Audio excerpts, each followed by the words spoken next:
বিবাহিত নারী পুরুষ এই ভিডিওটা দেখবেন না, অবিবাহিত যারা ছেলে মেয়েরা আছেন তারাই এই ভিডিওটা দেখবেন। আর আপনার বারে যদি চট্টগ্রাম হয়ে থাকে অবিবাহিত যারা আছেন তারা আপনারা এই ভিডিওটা দেখেন না, যে আপনার এই ভিডিও দেখে লাভ হইতো না। কারণ এই ভিডিওর মধ্যে আজকে আমি টেকনিক শিখাই দেম যাতে আপনারা অল্প বেশি বিয়া লইতারেন। কারণ আপনারা কইতারেন কেল লাগি অল্প বেশি বিয়া লইমু, কেল লাগি অল্প বেশি বিয়া লইতাই না কোহেন। এই যে জামানা, এই ফেতনার জামানার মধ্যে যদি আপনি অল্প বেশি বিয়া না করেন তাহলে নানামুখী ফেতনা আপনারা চাইপে ধরবো, আপনার ধ্বংস হয়ে যাবেন এবং জাহান্নামের পথে আগুয়ে যাবেন, আপনারা কেউ ফিরাই থাকতো না। কারণ আপনার জাহান্নাম থেকে বাঁচাইতে গেলে আপনার নিজেরই নিজে বাঁচাইতে হবে। আপনার বাপ মাও চাইতো না যে আপনি জাহান্নাম থেকে বাঁচেন। বাংলাদেশের 1999 জন বাপ মাই চায় না যে তার সন্তান জাহান্নাম থেকে বাঁচুক। আপনি কইতেছেন এটা কেমনে? হ্যাঁ, বাপ মায়ের দুনিয়ার লাভের জন্য সন্তানটা বিদেশ পাঠায়, শিক্ষা দেওয়ায়, সবকিছুই করা দুনিয়ার অর্থ উপার্জন করার লাগিয়া, কিন্তু আখিরাতের অর্থ উপার্জন করার লাগে, জান্নাতে যাওয়ার লাগিয়া কয়জন বাপ মা আছে তার সন্তানকে শিক্ষা দেয়? বাংলাদেশে কয়জন বাপ মা আছে সন্তানের ফেতনার জামানায় জাহান্নাম থেকে বাঁচানোর লাগিয়া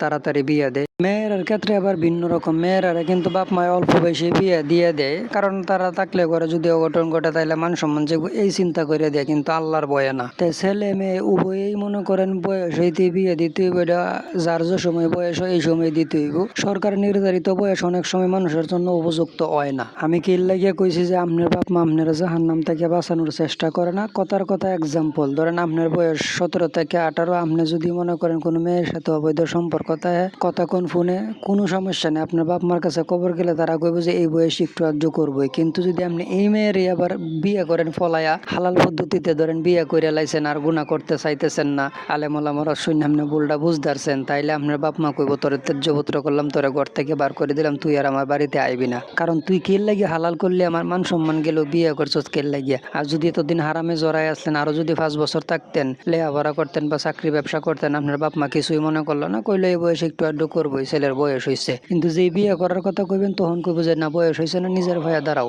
যেই ছেলের অবৈধ প্রেম করার, জেনা করার বয়স হয় তারই তো বিয়ে করার বয়স হয়, নাকি অন্য কিছু? যার পেটে মনে করেন খিদা লাগে, এর যদি আপনি হালাল খাবার না দেন, 1 দিন 2 দিন 3 দিনের মাথায় সে হারাম খাবার গ্রহণ করবো, এটাই ঠিক। তারে কেউ ফিরাইতে পারবো না, কারণ তার পেটে খিদা, সে তো মানুষ।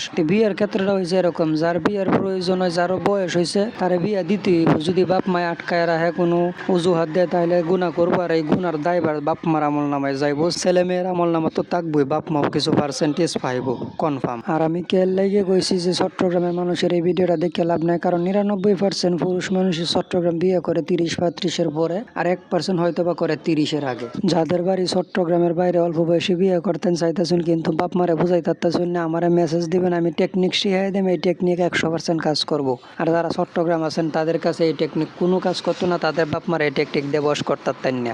আপনারা বেশি বেশি আল্লাহ আল্লাহ করেন, পরে 30 পরে বিয়ে করবেন।